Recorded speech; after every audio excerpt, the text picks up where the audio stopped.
सोलापूर सहाय्यक कामगार आयुक्त कार्यालयाच्या माध्यमातून बांधकाम कामगार, बीडी, यंत्रमाग कामगार व असंघटित कामगार आणि इतर कामगार यांचे अनेक प्रश्नाबाबत सर्वपक्षीय सोलापूर विकास मंचच्या वतीने अनेक वेळा तक्रारी निवेदनाद्वारे दिली, परंतु त्यास 3 ते 4 महिने लोटून गेले. अद्यापही कुठलेही प्रश्न सोडवण्याचा प्रयत्न झालेला नाही.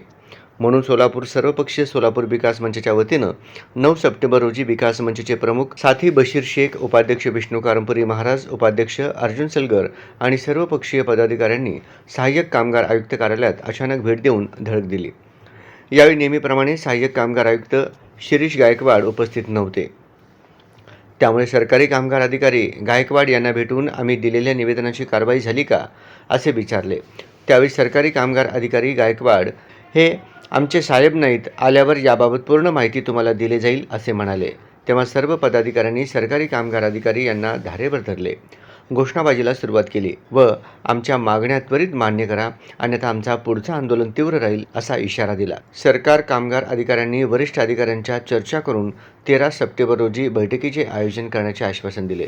तेव्हा सर्व पदाधिकाऱ्यांनी त्यास मान्यता देऊन बैठकीस कामगार आयुक्त साहेब उपस्थित राहिले पाहिजे असे सांगितले.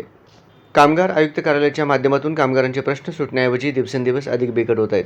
त्यामुळे सर्वपक्षीय सोलापूर जिल्हा विकास मंचच्या वतीने सरकारी कार्यालयातील सरकारी अधिकारी यांच्या कामकाजाबाबत निराशा व वेळ काढूपणाचे कामकाज होत आहे.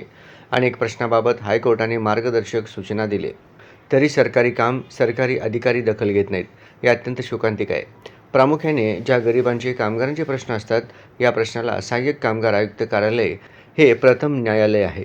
परंतु या कार्यालयाच्या माध्यमातून कामगारांपेक्षा दलालांचा आपल्या सहकारी अधिकाऱ्यांच्या सोयीनुसार उपयोग करून घेतला जातो. यासाठी सोलापुरातील चळवळ क्षेत्रात काम करणाऱ्या सर्व कामगार संघटना, राजकीय पक्षातील संलग्न असलेल्या सर्व संघटनांचे एकत्रित करून सर्वपक्षीय सोलापूर विकास मंच स्थापन करण्यात आले.